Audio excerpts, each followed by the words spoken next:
പലതരം ഓംലെറ്റ് ഉണ്ടാക്കിയിട്ടും കഴിച്ചിട്ടൊക്കെ ഉണ്ടെങ്കിലും ഇതുപോലത്തെ ഒരു ഓംലെറ്റ് ഉണ്ടാക്കുന്നത് ഇത് ആദ്യമായിട്ടാണ്. പിന്നെ ഇതിനെ വെറും ഒരു ഓംലെറ്റ് ആയിട്ടൊന്നും തള്ളിക്കളയണ്ട. ചില ദിവസങ്ങളിൽ നമുക്ക് ഡിന്നർ കുറച്ച് ലൈറ്റായിട്ട് കഴിച്ചാൽ മതി എന്നൊക്കെ തോന്നില്ലേ, അങ്ങനത്തെ ദിവസങ്ങളിൽ ഇത് ബെസ്റ്റാണ്. ആദ്യം തന്നെ പൊട്ടറ്റോ ഇതുപോലെ കട്ട് ചെയ്ത് ഉപ്പും ചേർത്ത് ഫ്രൈ ചെയ്തെടുക്കണം.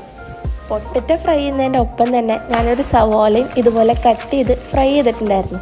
അതിനുശേഷം ഒരു ബൗളിൽ 6 മുട്ട പൊട്ടിച്ച് വയ്ക്കാം. 6ാമത്തെ മുട്ട പൊട്ടിക്കണ ആ കൈ കണ്ടപ്പോൾ നിങ്ങൾക്ക് മനസ്സിലായില്ലേ എനിക്കിവിടെ ഒരു ഹെൽപ്പർ ഉണ്ട് എന്നുള്ളത്. അങ്ങനെ അതൊക്കെ കഴിഞ്ഞ് കുറച്ച് കുരുമുളക് പൊടിയും ഉപ്പും കൂടി ചേർത്ത് നല്ലോണം മിക്സ് ചെയ്യുക. പിന്നെ ഈ ഒരു എഗ്ഗിൻ്റെ മിക്സർ നമ്മൾ ഫ്രൈ ചെയ്ത് വെച്ചിരിക്കുന്ന പൊട്ടറ്റോയിലേക്ക് ചേർത്ത് കൊടുത്ത് നമുക്ക് കുക്ക് ചെയ്യാൻ വെക്കാം. ഇത് ശരിക്കും ഒരു സ്പാനിഷ് ഓംലെറ്റ് ആണ്. ടോർട്ടില്ല ഡി പറ്റാറ്റാസ് എന്നും സ്പാനിഷ് ഫ്രിറ്റാറ്റ എന്നും ഒക്കെ തന്നെ പറയാറുണ്ട്. 2 സൈഡും ഏകദേശം ഒരു 10 മിനിറ്റിന് താഴെ കുക്ക് ചെയ്ത് കഴിഞ്ഞാൽ നമ്മുടെ ഓംലെറ്റ് റെഡിയായി.